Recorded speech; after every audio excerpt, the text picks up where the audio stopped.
Another trigger for refactoring is when you look at some code and you realize, I've now got a new insight about how the code could work that I didn't have before, particularly in the context of some new functionality that I now want to add.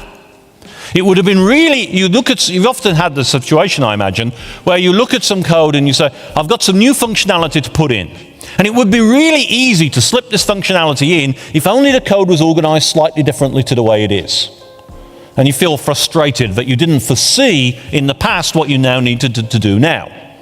It was that frustration that led a lot of people to very intense upfront design. Try and think through all the design issues at the beginning so that you don't get those moments.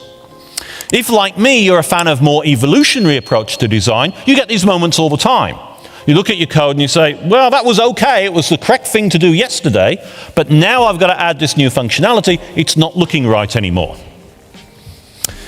This situation also calls for refactoring, what I think of as preparatory refactoring. And it basically says that if you're in a situation where you're not got a good fit for what you want to add, you want to first begin by refactoring it into the shape that now is obvious is the shape that you want it to be in. Do that in purely refactoring mode with your refactoring hat on, your tests are green, you should be able to produce that transformation quite quickly.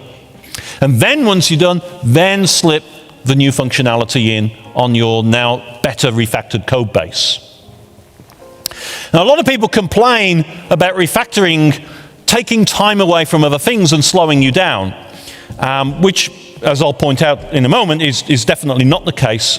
But usually the benefits you get from refactoring are in the medium term. This is a case where you can get that benefit actually in the middle of a task you're doing. It often can be faster to do a bit of preparatory refactoring and then add the new functionality than it is to try and get the new functionality in with the code not really quite fitting it, even if you don't refactor to clean up later on, which you ought to be doing anyway. So whenever you get that feeling of, well, if the code was better organized in a different way, stop and refactor, get it in that shape, and then bring in your new change.